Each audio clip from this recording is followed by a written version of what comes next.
मित्रों, अब जो परिसीमन का विषय है, परिसीमन का विषय बिल्कुल नया विषय है, बिल्कुल नया विषय है। और इसलिए नया विषय है कि जो संविधान हमारा बना आज़ादी के समय, उस संविधान में यह बात लिखी गई कि हर 10 साल पर जनगणना होगी देश में, और उस जनगणना के बाद जो आबादी का आंकड़ा आएगा, उस आंकड़ा के आधार पे लोकसभा क्षेत्र की संख्या देश में और विभिन्न राज्यों में विधानसभा क्षेत्रों की संख्या का निर्धारण होगा। और इस संविधान की इस व्यवस्था के हिसाब से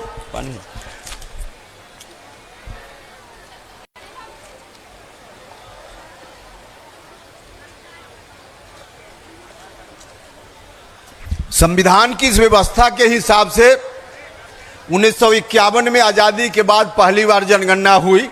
उस जनगणना के आधार पे परिसीमन का काम हुआ, निर्धारण का काम हुआ।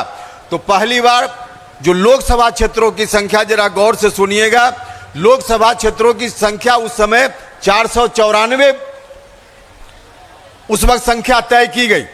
1951 की जनगणना के बाद जो पहला चुनाव हुआ, बाद में 61 में दूसरी जनगणना हुई 10 साल के बाद, उस समय 522 लोकसभा क्षेत्रों की संख्या तय हुई। और फिर 1971 में 543 की संख्या तय हुई। तो 3 बार परिसीमन हुआ संविधान की व्यवस्था के हिसाब से, और तीनों बार संख्या बढ़ी। लेकिन 1971 के बाद जो 81 में जनगणना होकर फिर से परिसीमन का काम होता, उसके पहले ही इमरजेंसी का वह दौर आया। 50 साल अभी इमरजेंसी का कुछ दिन पहले पूरा हुआ, अभी 4 दिन पहले। और देश भर में काला दिवस के रूप में उस दिवस को मनाने का काम हम सब लोगों ने किया है। वही इमरजेंसी, जिस इमरजेंसी में कांग्रेस के लोगों ने देश पर इस तरह की व्यवस्था थोप दी कि जो भी प्रजातांत्रिक नॉर्म्स से वह सारे के सारे सीज कर दिए गए। मौलिक अधिकार जो जनता को प्राप्त है संविधान के हिसाब से, सबको समाप्त कर दिया गया। तानाशाही व्यवस्था चल पड़ी। और उसी समय 1976 में जो परिसीमन का एक्ट, जिस एक्ट के कारण हर 10 साल पर जनगणना के बाद सीटों की संख्या बढ़ रही थी, 1976 में उस एक्ट में भी संशोधन कर दिया गया। और संशोधन करके उसी समय से रोक लगा दी गई कि अब परिसीमन नहीं होगा। पहली बार कहा गया 1976 में कि 25 वर्षों के लिए परिसीमन नहीं होगा। फिर जब 25 साल पूरा हुआ तो फिर कहा गया कि अगले 25 साल के लिए परिसीमन नहीं होगा। मतलब कुल मिलाजुलाकर 50 वर्षों से परिसीमन का काम बंद है। अब 50वां वर्ष अब पूरा होने वाला है अगले साल 2026 में। 2026 में फिर से इस बात की कोशिश हो गई है। भाई और मित्रों, अभी जो व्यवस्था है 2026 तक रोक है। कई लोग हमसे कहते हैं कि 2026 में तो स्वतः फिर से शुरू हो जाएगा, बीच में आपको अभियान चलाने की जरूरत क्यों पड़ गई। भाई और मित्रों, मैं बताना चाहता हूं, यह बात ठीक है, यह अभी तक जो रोक है वह 2026 तक है। 2026 के बाद जो जनगणना होगी, उस जनगणना के बाद निश्चित रूप से संविधान कहता है कि परिसीमन होगा। लेकिन जिन ताकतों ने पहली बार 1976 में भारत की सरकार को बाध्य किया कि परिसीमन को रोकिए, उस तरह की ताकत फिर से सक्रिय हो गई है।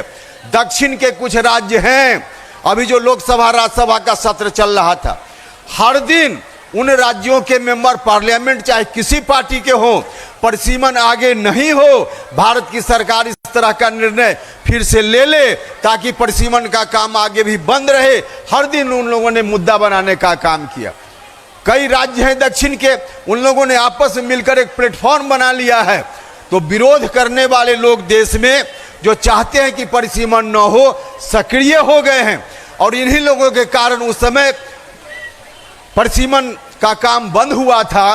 तो वैसे लोग जो चाहते हैं कि परिसीमन न हो, सक्रिय हो गए हैं, सजग हो गए हैं। और हम लोगों के तरफ जो चाहने वाले लोग हैं, जिनका लाभ है परिसीमन से, वैसे लोगों के अंदर से कोई आवाज नहीं उठ रही है। अगर आज भी हम लोग चुप रह गए तो इसका नतीजा होगा कि दक्षिण के राज्य अपनी बात को कह करके, अपनी आवाज को बुलंद कर करके संभव है कि फिर से भारत सरकार पर अनावश्यक दबाव बना करके परिसीमन के काम को जो रुका हुआ है आगे भी रोकने के लिए बाध्य कर सकते हैं। इसलिए आवश्यकता इस बात की है कि देश में परिसीमन के खिलाफ जो आवाज उठ रही है उस आवाज को काउंटर करना पड़ेगा, और काउंटर करने के लिए उपेंद्र कुशवाहा ने मोर्चा संभालने का काम किया है, मोर्चा संभालने का काम किया है। भाई और मित्रों, परिसीमन अगर हो, अभी जो 2011 की जनगणना हुई है उस जनगणना के आधार पे, हालांकि अब तो अगले 2027 में जनगणना होगी और उस जनगणना के बाद परिसीमन होना है, तो उस समय तो और स्थिति दूसरी होगी, लेकिन 2011 की जनगणना के आधार पर ही अगर परिसीमन हुआ रहता तो आज बिहार में जो लोकसभा क्षेत्र की संख्या सिर्फ 40 है उसकी जगह 60 की संख्या हो सकती थी, 60 की संख्या हो सकती थी, लेकिन नहीं हो पा रहा है। न सिर्फ बिहार बल्कि बिहार के अगल बगल के जो दूसरे राज्य हैं उन राज्यों का भी नुकसान हो रहा है, भारी नुकसान हो रहा है। हमारे 60 लोग अगर लोकसभा में जाकर के अपनी आवाज को बुलंद करें तो 40 लोगों के मुकाबले अपनी बात को, बिहार के हक हकूक को ज्यादा मजबूती से उठाने का काम लोग वहां कर सकते हैं, लेकिन 60 होना चाहिए कम से कम, और उसकी जगह 40 लोग ही अभी जा रहे हैं। निश्चित रूप से हमारी हकमारी हो रही, अपने हक के लिए जितनी मजबूती से हम आवाज उठा सकते थे हम आवाज नहीं उठा पा रहे हैं। इसलिए परिसीमन जरूरी है, हम चाहते हैं, और परिसीमन जरूरी है तो यह संविधान में जो हक मिला है उस हक की हम मांग करते हैं, इसलिए हम आए हैं आपसे बताने के लिए। अगर क्षेत्रों की संख्या बढ़ेगी, 40 की जगह मान लिया जाए थोड़ी देर के लिए अभी 60 अगर संख्या होती है तो सिर्फ सामान्य सीटों की संख्या नहीं बढ़ेगी, जो अनुसूचित जाति के लोग हैं, अनुसूचित जनजाति के लोग हैं, उनके लिए जो रिजर्व क्षेत्र है उसकी संख्या भी बढ़ जाएगी। अब महिलाओं के लिए व्यवस्था हो गई है, जो अगला चुनाव होगा लोकसभा का उस वक्त तक महिलाओं के लिए भी आरक्षण की व्यवस्था अब की जा रही है, संविधान में संशोधन हो गया है। उस हिसाब से अगर सीटों की संख्या बढ़ेगी तो महिलाओं के लिए आरक्षित सीटों की संख्या भी निश्चित रूप से बढ़ जाएगी। तो महिलाओं का भी नुकसान हो रहा है, अनुसूचित जाति का नुकसान हो रहा है, अनुसूचित जनजाति का नुकसान हो रहा है, और सामान्य वर्ग का भी नुकसान हो रहा है, हर तरह से नुकसान हो रहा है। इसलिए हम चाहते हैं कि परिसीमन का काम हो। दक्षिण के लोग जो रुकावट डालना चाहते हैं उनकी ओर से तर्क दिया जाता है, यह भी हम 2 मिनट में बताना चाहते हैं, आपको जानना चाहिए। उनकी ओर से तर्क दिया जाता है कि क्योंकि आबादी के आधार पर परिसीमन होना है, और आबादी दक्षिण के राज्यों का कहना है कि हमने अपनी आबादी नहीं बढ़ाई, हमने भारत सरकार की जो घोषित नीति है जनसंख्या नियंत्रण के संबंध में, जो फैमिली प्लानिंग का कार्यक्रम है उसको हमने अपनाने का काम किया, इसलिए हमारी आबादी नहीं बढ़ी। और बिहार, उत्तर प्रदेश जैसा राज्य, इन लोगों ने अपनी आबादी बढ़ाई, भारत सरकार की जो जनसंख्या नियंत्रण नीति है उसको मानने का काम नहीं किया।